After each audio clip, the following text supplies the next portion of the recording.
Slurpy dirt, man. The little chickens.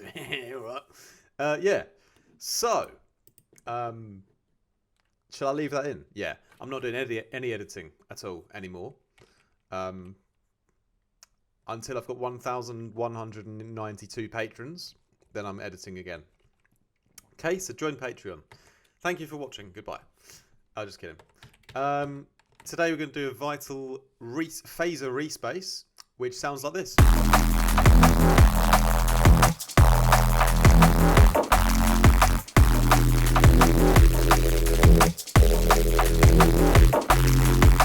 Now I know you're thinking, who's this arrogant idiot with no t-shirt and sunglasses?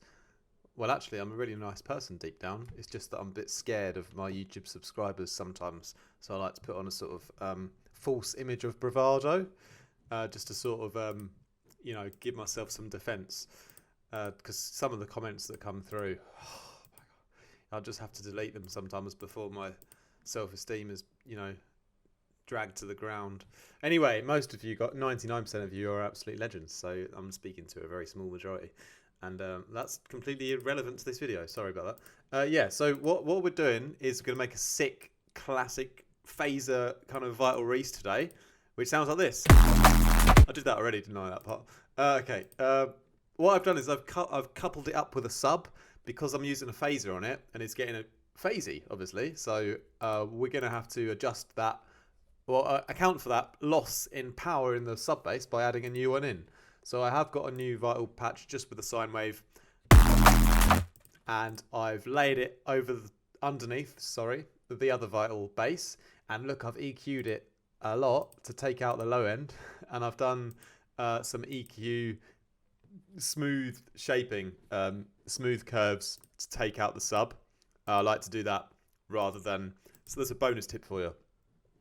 Take out a bunch of content, because one EQ is not going to cut it. Even if it's sharp, it still leaves some in, but I don't like sharp curves, so bunch of low kind of low smooth cuts to gradually sculpt out that sub bass from the original, so that I've got my fresh one underneath.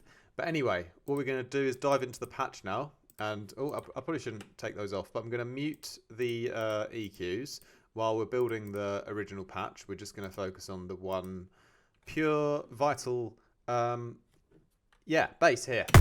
Sounds on its own, just straight out the Vital. It sounds really sick, and it has got a really, really nice low end and a nice sub in, but it's just because, it is using a phaser that I just wanted to make sure that sub was, not drifting around the stereo, image and just staying right in the middle. So that's why I did put another layer in. But I'm going to reverse engineer it, and so just bear with me. I've got to take off all these effects, and they're all super important for this sound. And so is the filter and the white noise, and the oscillators are as follows. That was a brilliant piece of timing, wasn't it? I'm getting good at timing what I'm saying while I'm thinking about what I'm going to do next.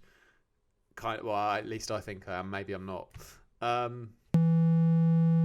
There you go. That's the bass today. So I hope you enjoyed it. Again, thanks for watching. Almost 16 months now it's going to be no alcohol, so that's well, it wasn't easy at the beginning, but it's easy now. All habits eventually die when you give enough, when you work through that. Well, why am I talking about self-development again? Sorry. Yeah, okay. Classic blend. That's one of the basic wavetables that comes in. It's kind of like a triangle. Yes, it's basically a triangle wave, I think. We're going to give it movement by having two of them. One is pitched differently, up at 1 and with a -60 on the tuning. So it's kind of like, I guess I could have just done it like 0 and +40 would be the same, but because I'm weird, I wasn't really planning it. I was just sort of toying around with the settings, and I ended up on that. Oh, no, it's the other way. Sorry about this. Anyway, so that's creating the movement.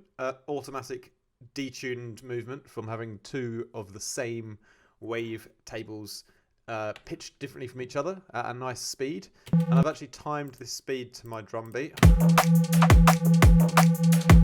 So I've given it a good feeling that sort of fits with my drum and bass rhythmy, groovy, beaty boo.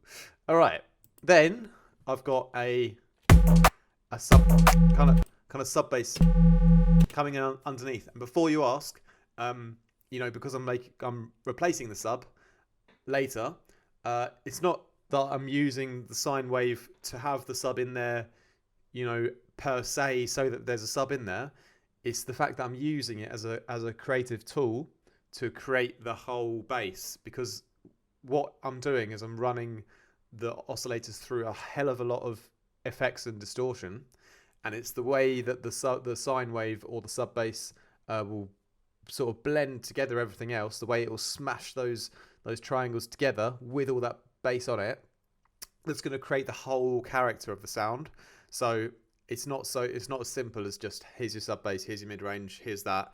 It's how we're going to sort of smash everything together through all of the effects that's going to give us this final full bass sound result, which, although it's got the sub in it, then because of all the effects is too stereoed and phased, I do have to replace it with a new sub underneath. Okay, but there's no, you know, there's no issue there at all. You can absolutely use a sub, do your sound design, make a cool bass, and then switch in a new one later if you want. But yeah, that's enough of ranting about that. Next, I'm just going to add in some white noise, and I'm actually just adding this in via the FM. So it's coming in on the top triangle here, because it's sort of got a little bit of a movement. It's sort of giving the white noise a bit of a movement, you know, in time with that detuning. So it's sort of following, although it's fairly sustained, and I might be sort of tricking my own brain to think that it's moving. I'm pretty sure it's sort of moving with the is it move? Comment below if you think it is, but yeah, even if I turn it up, I can hear it's got a bit of movement on it, and a bit of movement is better than nothing. So that's why I'm putting it through the FM sample.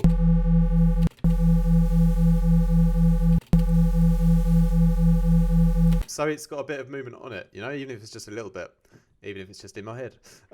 Anyway, I'm 99% sure it's got a nice little movement going on there. So anyway, the reason why I'm using it at all is to fill out the high end, yeah, because you need to fill out all kind of areas in the spectrum to get a nice full bass. There's no point having any gaps in the low end, in the mids, or in the highs. You want to fill it all out so it's nice and enveloping and immersive. Okay, so that's why we need to fill out the high end with a bit of noise. Hi, hello there, high end. Yeah, 4% is plenty because we're going to distort this all loads now. So the first thing to do straight away is I'm going to slap on a load of distortion. We're going to do the hard clipping. Yeah, and we're going up sort of about 18 dB. And here, obviously, you really hear that distortion, or from the you really hear the white noise. Is what I mean. Because without it, you know, you haven't got that high-end crunchy fizzy layer yet. So yeah, really important to have that in there. And then obviously now, you know, the whole tone of the bass has completely changed, hasn't it? It's become a lot more aggressive. But still has a good movement on. And although it's very over-distorted sounding, this is part of this process, which we need to do to keep it going, really. This is how we're going to get that real aggression and intense energy into it. And we're going to move on to shape it and soften it a bit and give it a lot of extra interesting movements and bits of life to take what is quite a distorted, overly aggressive sound and make it more, give it more of a smooth, classic Reese finish. My G's. I should host a drum and bass Neurofunk cooking show, shouldn't I? So next then, I'm going to start filtering some things here. And I've tried to keep it really simple with the LFOs. So I've basically only got yeah, 2 LFOs, and one is just a really slow, kind of sort of ramping up thing, and that's happening on this filter here. But if I just mute that for a moment, all I've done is got a phaser positive filter. Okay, I've turned that on and I've tracked it to oscillator 1 and 2, and there's no movement in the cutoff, but I've got it nice and low at sort of 67 hertz here.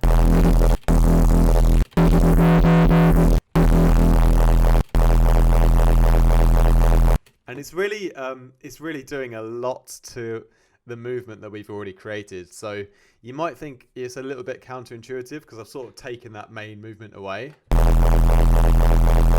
But if I, for example, didn't have that main movement there to begin with, it's very flat, and although the tone is still pretty cool, it just doesn't have anything going for it yet. You know, so that in movement is super important still, even though you hear it a bit less. You definitely still got that Reese movement in there, you know, and it's more of a background feature now, that sort of Reese movement we started off with.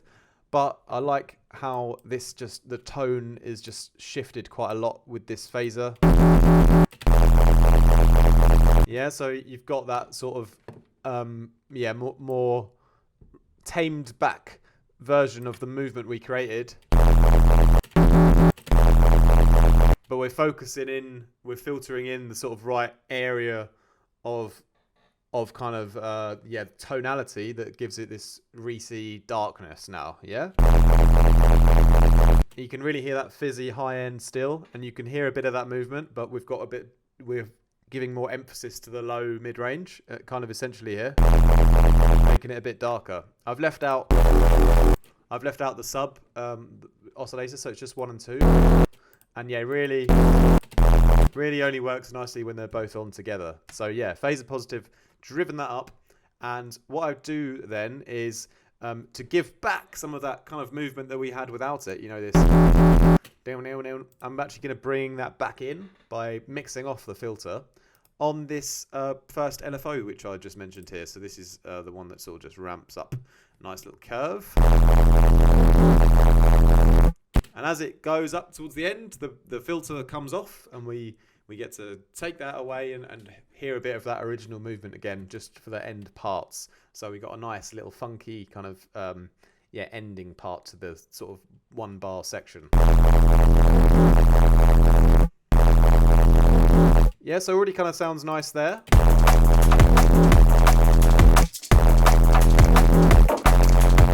But still a bit dry and under-processed for me. So that's what we're going to do next, is we're going to wetten it up and give it a bit more of a nice professional finish. And that is simply done all in the effects section now. And what I like to do, especially in Vital, I really like this combination of really heavily over-distorting some simple waveforms like we've done, and then slamming on a nice healthy amount of chorus to sort of breathe a bit more of a stereo interest and smoothness and life back into the bass again. So we're going to start with a mix up quite high at 50% so we can hear what we're doing. Yeah, so obviously it's got a bit hectic here, sort of clipping quite a lot. But basically we want to leave that mix up and tweak our settings until we find something that we like. I've done this in post already, so once I've tweaked the delay amounts and the depth, I'm just going to bring it back.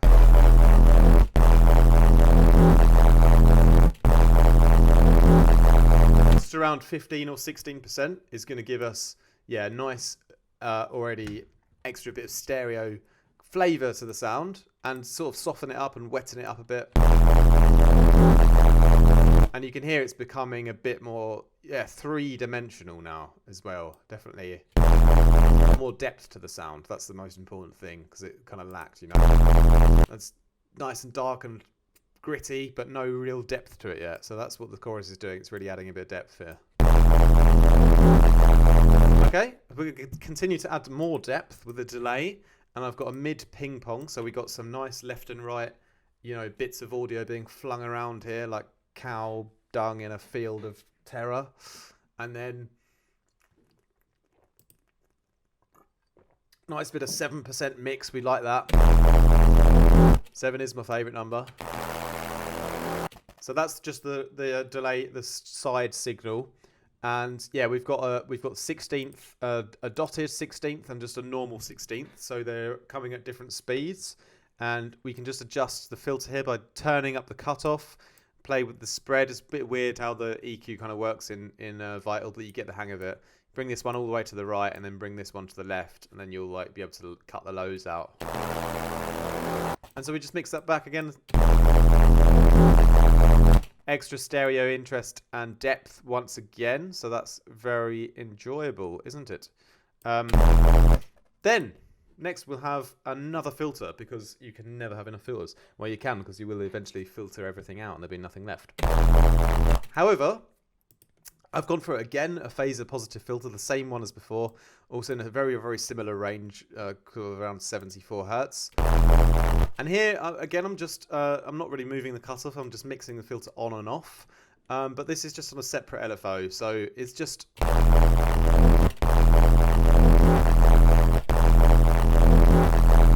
essentially, like, it kind of like goes with that, emphasizing the low end darkness tonality kind of result.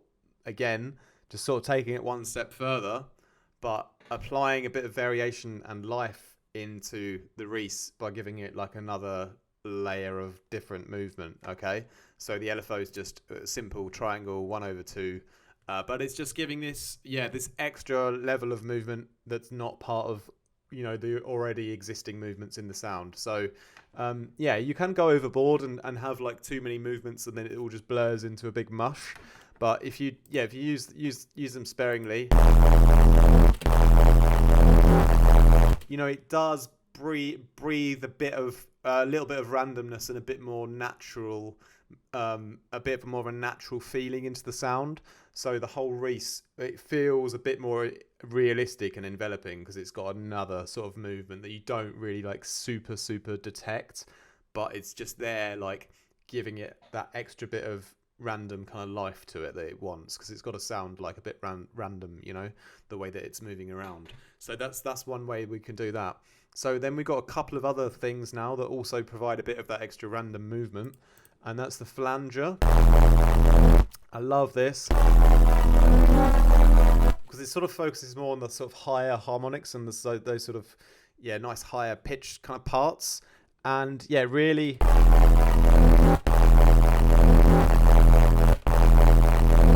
it's really getting a bit of those high harmonics moving around a bit in a nice way, and then just, you know, tailing that mix back so we're not sort of overdoing it.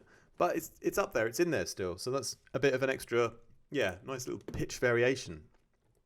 Then this is where we get really, we really get that final phaser finish, which this does a lot to the sound. And what I've done is I've taken the offset to 0, so it's kind of acting a little bit like a filter, I suppose. It's not like the left and right are super phasing with each other, because it just was getting a bit too out of hand at that point.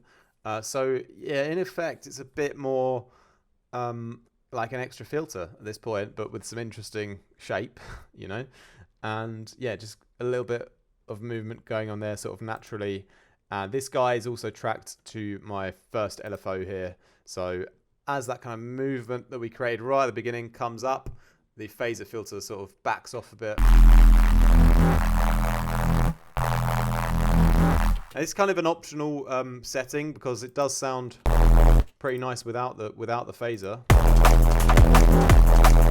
But for this video, and because it's the phaser Reese,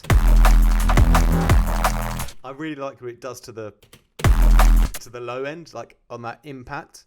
It kind of gives it this whole nother level of kind of bassiness that just wasn't there before. So use with caution, because it is a phaser. Although I think I've sort of just made it into a filter, so it shouldn't be too much of an issue with, you know, super phasing the low end. But anyway, just because I did use it, that's why I decided to create another sub underneath, you know, because I thought it might be a bit, it might have been sort of ruining the sub at this point. But the low mid sounds really nice and warm from that phaser though, so I love having it on there. Okay, and we'll just finish up the sound with a touch of EQ. What you'll see in the EQ when you know, it's always worth paying attention to. because you can see fairly flat sound. We got a bit of a peak here, but we do have a little bit of a mid-range gap here, so that's why I want to just boost that up. The high end, something you can always boost later. It's not really difficult, but the mid-range, the really expressive part of the bass, we want to make sure that's really full and full on and really expressive in the whole mid-range. So any kind of gaps there, I want to sort of bring them up a bit and emphasize, level things out a bit. Yeah, so really nice having that little boost there. And then we have a touch of reverb to finish. It's just 3%, just for the sake of it, really. Taking the lows out here with this knob, very simple. Just hear that nice kind of high-end reverb. Just mix a tiny bit of that in. Obviously, we've got a dry-wet mix, so we're sacrificing the dry always. That's why we just want to do a little bit, just so we can give it just a little bit of a tail, so that when you finish playing the note, it doesn't just abruptly stop. Obviously, there is a delay as well, but the reverb just gives it that extra sort of room feeling, even if it's a tiny bit. So that's the Phaser Reese then. Hope you guys learned a bit from that video today. Yeah, like I said, really, really like this one. And not super difficult to make. I'm doing everything sort of in order, I guess. I'm using very basic shapes. I'm using a lot of effects in small amounts. But yeah, that's a really nice Reese that I would use in a tune for sure. This is the kind of Reese I guess I would use maybe as like a fun intro kind of build-up thing, or maybe as like a cool sound that comes in on my drop. Maybe not the main bass, because I might go for something a bit more modern. But it's got that classic like Reese sort of element that you can like add in your track and throw in and play with, and have definitely is a sound that will just work in any kind of D&B song, really. It's super classic, So yeah, really like this Reese, one of the nicest ones I've made for a while. And yeah, throwing low cut EQs back on and slamming the sub bass back on with it as well, just to make sure it's nice and readily powerful in the sub part. It still kind of sounds the same as before, that's the idea with layering in that sub. It's just like reinforcing the low in a clean way, but trying to maintain all of the work that we did is really still audible, because it's all in the mid range, the low mid range, the 80 hertz and up, that's all still in there. The sub part that we're taking out is, that's the thing that you don't really notice the difference on, So all of the characters still in it. We're only really low cutting just the sub, so you won't notice it's gone really. When the new one's underneath, you'll be able to blend it over very easily most of the time. So thanks a lot for watching, my G's. If you ever feel inclined to support me, you can head over to Patreon. Join there. We also have a wicked Discord community via that. You can grab some preset packs from our website as well, or you can also book me in for some one-on-one mentorship sessions, do some mastering training as well, or you can recommend me to your local club promoter for a live DJ show. I also am always down for doing that. And yeah, if you don't have the means to support financially, that's absolutely no problem, because I'm still going to continue to upload a load of tutorials and keep things going on YouTube for free anyway. So don't worry if you haven't got the moolah at this moment in time. You can also just hit the like button, subscribe to the channel if you haven't, comment below, share the video, share it with your grandma, send it to her on WhatsApp, and yeah, many thanks, my G's. Hope you have a great rest of your day. Peace out. Much love.